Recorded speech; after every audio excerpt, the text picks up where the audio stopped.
हनुमानगढ़ से खबर है। पंजाब के दौरे पर मुख्यमंत्री भजनलाल शर्मा। पंजाब में हरिके बैराज का सीएम ने निरीक्षण किया है। हरिके से हेलीकॉप्टर के जिले के लखवाली हेड आएंगे सीएम। जिले में इंदिरा गांधी नहर और घग्गर नदी का करेंगे निरीक्षण। शाम 4 बजे सर्किट हाउस जंक्शन में किसानों से संवाद करेंगे।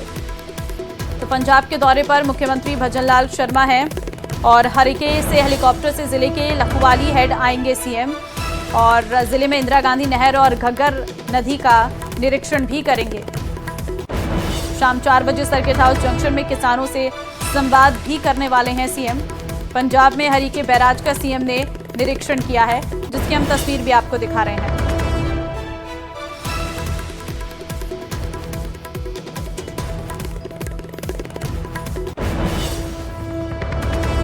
ज्ञानदेव आहूजा घर के बाहर सुरक्षा बढ़ी है। कांग्रेस की ओर से प्रदर्शन को देखते हुए सुरक्षा बढ़ाई गई है। अपना घर शालीमार में है पूर्व विधायक ज्ञानदेव का फ्लैट। सोसाइटी के गेट पर पुलिस जाब्ता इस वक्त मौजूद है। पूर्व विधायक ज्ञानदेव आहूजा फिलहाल अपने फ्लैट पर मौजूद नहीं है। बड़ी खबर इस वक्त आपको हम दे रहे हैं। अलवर से ये बड़ी खबर आपके सामने है। ज्ञानदेव आहूजा घर के बाहर सुरक्षा बढ़ा दी गई है। सोसाइटी के गेट पर पुलिस का जाब्ता तैनात किया गया है। हालांकि अपने फ्लैट में मौजूद नहीं है ज्ञानदेव आहूजा। आपको बता दें कि ज्ञानदेव आहूजा को पार्टी ने निष्कासित कर दिया है। बड़ी कार्रवाई की गई है। ज्ञानदेव आहूजा की तरफ से जो टीकाराम जूएलरी को लेकर टिप्पणी की गई थी, उसका विरोध देखने को मिला था और इस पर प्रदेश अध्यक्ष मदन राठौर ने कहा था कि वो उनका व्यक्तिगत बयान होगा। हमने उनसे बातचीत की है और उनका ये बयान पूरी तरीके से गलत है और इस पूरे मामले पर अब उन पर कार्रवाई भी की गई है पार्टी के द्वारा। तो ऐसे में ज्ञानदेव आहूजा के घर के बाहर सुरक्षा बढ़ाई गई है, क्योंकि आपको जानकारी दे दें कि यहाँ पर अपना घर शालीमार में है पूर्व विधायक का ये घर और कांग्रेस की ओर से प्रदर्शन को देखते हुए ये सुरक्षा बढ़ाई गई है। तो कांग्रेस प्रदर्शन कर सकती है, ऐसा जानकारी, ऐसे इनपुट्स मिले थे पुलिस को, तो उसके लिए सुरक्षा को पहले से ही बढ़ा दिया गया है। फिलहाल अपने फ्लैट पर मौजूद नहीं है ज्ञानदेव आहूजा।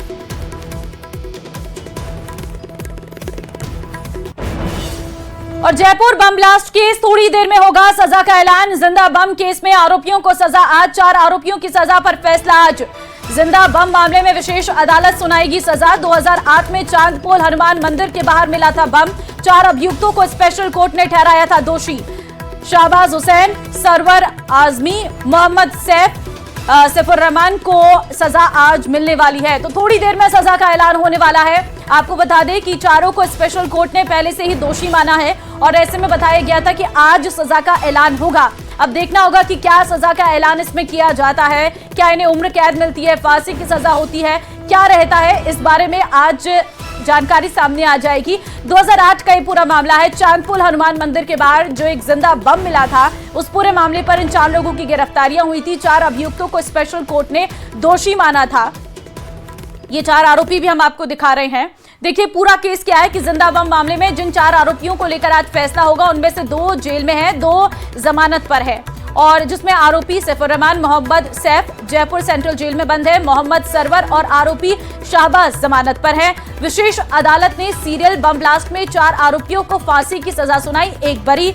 और एटीएस ने चांदपोल बाजार जिंदा बम मामले में सभी आरोपियों को जेल से गिरफ्तार कर लिया। हाईकोर्ट ने विशेष अदालत का फैसला पलटते हुए सभी आरोपियों को बरी कर दिया था। 29 मार्च 2023 का हम बता रहे हैं। कोर्ट ने आदेश में बम ब्लास्ट की जांच कर रही एजेंसियों की कमियों को भी उजागर किया और हाईकोर्ट के फैसले के बाद एटीएस ने जिंदा बम मामले में सप्लीमेंट्री चार्जशीट पेश की और 3 नए गवाह शामिल किए। पत्रकार प्रशांत टंडन, पूर्व ADG Arvind Kumar, cycle mechanic सहित कुल 112 गवाहों के बयान दर्ज करवाए। आरोपियों की ओर से वकील ने बचाव पक्ष की ओर से किसी भी गवाह के बयान दर्ज नहीं करवाए गए। जिंदा बम मामले में जिन 4 आरोपियों को लेकर आज फैसला आएगा, उनमें से 2 आरोपी जेल में हैं और 2 जमानत पर हैं।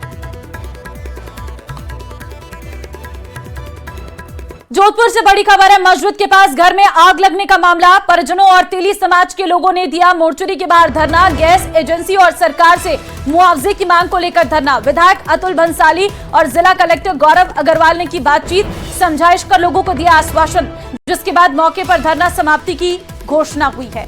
तो मस्जिद के पास घर में आग लगने का ये पूरा मामला है। मुआवजे को लेकर धरने पर थे लोग। हालांकि मस्जिद के पास घर में आग लगने का मामला है। समझाइश कर लोगों को आश्वासन दिया गया है और इस पूरे मामले को शांत करवाया गया है। परिजनों और तेली समाज के लोगों ने दिया है मोर्चरी के बाहर धरना। बड़ी खबर इस वक्त आपको दे रहे हैं, मुआवजे की मांग को लेकर यह धरना किया गया है। देखिए, समझाइश का लोगों को आश्वासन दिया गया है, जिसके बाद मौके पर धरना समाप्ति की घोषणा भी हुई है।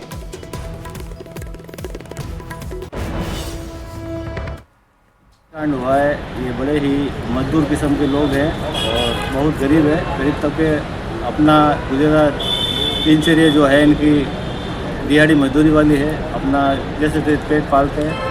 समाज के कुछ लोगों ने यहाँ धरना प्रदर्शन की बात कही थी, लेकिन समाज ने वापस सोच विचार किया है कि हमें धरना प्रदर्शन नहीं करना है, हमें इनके साथ रह के सरकार से मुआवजे की मांग कर रहे हैं। से बड़ी खबर देंगे, पानी के लिए प्रदर्शन देखने को मिला है। अक्षयपुरा और ब्रह्मचारी मोहल्ले में पानी की समस्या है। पानी की समस्या को लेकर महिलाएं मिनी सचिवालय पहुंची हैं। महिलाओं ने सड़क पर जाम लगाकर प्रदर्शन किया है। जलदाय विभाग से कई बार शिकायत के बाद भी कोई समाधान नहीं हुआ है। तो देखिए, पानी के लिए प्रदर्शन।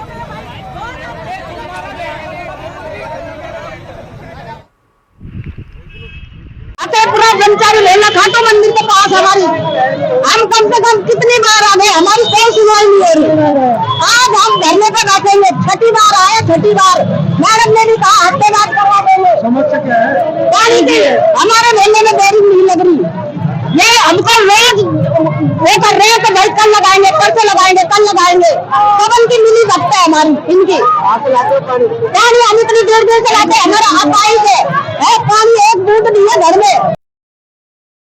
पोखरण उपखंड क्षेत्र के ग्राम पंचायत निडान के केरालिया गांव और लोहटा गांव को मिलाकर अलग ग्राम पंचायत बनाने की मांग की जा रही है। दोनों गांव के ग्रामीण केरालिया गांव में एकत्रित हुए और जिला कलेक्टर को ज्ञापन दिया है। केरालिया गांव के सामाजिक कार्यकर्ता जेटू सिंह भाटी ने बताया कि वर्तमान में निडान ग्राम पंचायत में केरालिया और भादुरिया ग्राम पंचायत में शामिल लोहटा गांव को अलग कर दोनों गांव के लिए ग्राम पंचायत केरालिया को बनाने की मांग पिछले लंबे समय से की जा रही है।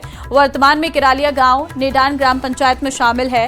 निडान ग्राम पंचायत जाने के लिए आम रास्ता नहीं होने के कारण ग्रामीणों को 20 किलोमीटर घूमकर धायसर सीमा से होकर जाना पड़ता है, जिससे ग्रामीणों को काफी परेशानियों का सामना करना पड़ रहा है। राज्य सरकार द्वारा अभी नवनिर्वाचित पंचायतों का प्रस्ताव दिया जा रहा था। लोहटा और केरालिया हमने पूर्ण रूप से सहमति देके और नवनिर्वाचित केरालिया पंचायत के लिए हमने प्रस्ताव दिया था, जो सीमा टच का हवाला देके और स्वीकृति प्रदान नहीं की है। हम सोशल मीडिया के माध्यम से हमारी सरकार से यही रिक्वेस्ट है, या तो हमारा सीधा रास्ता रिकॉर्ड में दर्ज करा के और हमारा डामरीकरण कराया जाए ताकि हमारे ग्रामीण को राहत रहे निडान जाने के लिए। अगर सीधा रास्ता नहीं है तो हमारे को पंचायत समिति जैसलमेर धायसर सरहद से होके और निडान जाना पड़ता है। कोई सीमा टच निडान और केरालिया के नहीं, आपस में सब सोलर प्लांट लगे हुए हैं। सरकार से निवेदन है कि हमारे को ग्रामीणों की मांग सुनते हुए ग्राम पंचायत केरालिया को नवनिर्वाचित पंचायत घोषित की जाए। झुंझुनू जिला प्रशासन ने जनप्रतिनिधियों और आमजन के लिए सुझावों के आधार पर जिले में नई ग्राम पंचायतों के प्रस्ताव तैयार कर लिए हैं। ये सभी प्रस्ताव सार्वजनिक कर दिए गए हैं। अब 6 मई तक आपत्तियां दर्ज करवाई जा सकेंगी। नए प्रस्तावों के अनुसार जिले में 3 नई पंचायत समितियों का गठन करने और 70 से अधिक ग्राम पंचायतें बनाई जाएंगी। जो 3 नई पंचायत समितियां बनाई जानी प्रस्तावित हैं, वे उदयपुर वाटी, नवलगढ़ और खेतड़ी को तोड़कर टोढ़ीगुड़ा, गोठड़ा और बाबाई को बनाया जाएगा। नवलगढ़ में मुकुंदगढ़ को दूसरी पंचायत समिति बनाने की चर्चा थी, लेकिन मुकुंदगढ़ की जगह चौंकाने वाला नाम गोठड़ा आया है। इसी तरह उदयपुर वाटी को तोड़कर बनाई जा रही है नई पंचायत समिति का नाम गुड़ा गौरजी की बजाय टोढ़ीगुड़ा रखा गया है।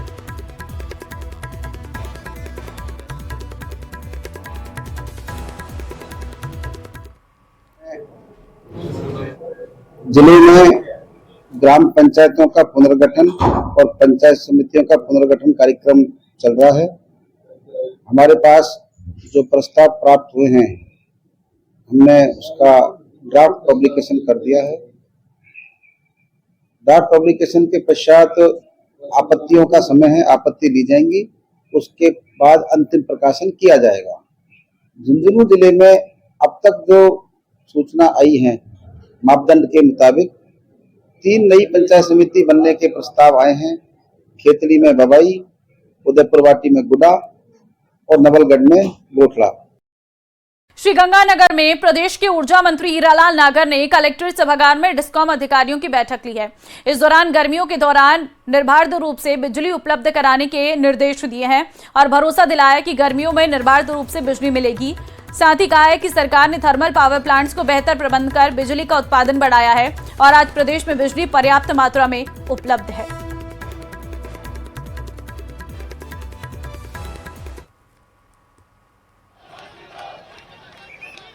कोई हमारे पास बिजली की कोई कमी नहीं है किसी प्रकार की। पूरे हमारे रबी के सीजन में किसानों के लिए हमने पूरी पर्याप्त मात्रा में बिजली उपलब्ध कराई है। आने वाली गर्मी में भी हमने प्रबंधन किया है। हमने उत्पादन बढ़ा करके हमने हमारा जो पिछली सरकार के समय जो कृषि के लिए रबी के सीजन में उन्होंने बैंकिंग कर ली थी, हमने इस बार बैंकिंग नहीं करके और टेंडर करके और उसके माध्यम से हमने जो शॉर्ट टर्म टेंडर से बिजली खरीदी जो सस्ते मिली हमें। और पिछली बार जो इन्होंने बैंकिंग किया था उसको हमने उन गर्मियों में 1000 मेगावाट वो बिजली जो हमने लगभग 10 रुपये के प्रति यूनिट के हिसाब से खरीद करके वापस लौटानी पड़ी थी गर्मियों में। अब हमारे पास वो 1000 लौटाने का भार नहीं है, क्योंकि हम जो बिजली हमने बैंकिंग नहीं की उसकी वजह से हमारे पास उसकी उपलब्धता अतिरिक्त रहेगी। हम केंद्र सरकार से भी, हमारे मुख्यमंत्री जी ने बात की है, वहाँ से भी हमें अतिरिक्त केंद्रीय कोटे से 1000 मेगावाट मिल जाए और हमने अपना उत्पादन भी बढ़ा करके किया है। तो लगभग हमारे पास पिछली बार से 2500-3000 मेगावाट की अतिरिक्त उपलब्धता रहेगी, जिससे हम आने वाली गर्मियों में पर्याप्त बिजली दे पाएंगे।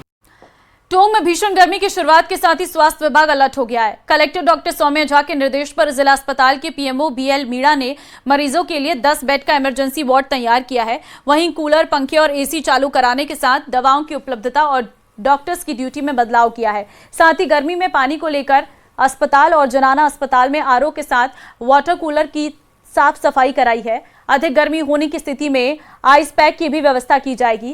फिलहाल जिला अस्पताल में मरीजों की भीड़ भी नियंत्रित है। 3-4 दिन से गर्मी एकदम बढ़ गई है और आगे भी 4-5 दिन तक गर्मी का असर बताया जा रहा है मौसम विभाग के द्वारा। तो इसके हिसाब से हमने हमारी तरफ से सादर चिकित्सालय टोंक में हीट वेव और गर्मी की स्थिति से निपटने के लिए हम पूर्णतः तैयार हैं। इसके लिए हमने हमारी सारी तैयारी कर रखी है। जैसे कि 10 बेड का एक हमने डेडिकेटेड अलग से हीट वेव के पेशेंटों के लिए वार्ड अलग से बना दिया है। इसमें पर्याप्त मात्रा में दवाइयाँ हैं, ORS के पैकेट्स हैं और अगर ज़्यादा टेम्परेचर बढ़ता है, आवश्यकता हुई तो हम आइस पैक्स भी हम रखवा लेंगे इसी जगह पे। इसके लिए हमने अपनी तरफ से तैयारी पूरी कर रखी है। सारा नर्सिंग स्टाफ, डॉक्टर सारे ट्रेंड करके इस चीज़ के लिए हमने तैयार कर रखे हैं। किसी भी तरह की स्थिति निपटने के लिए हम जिला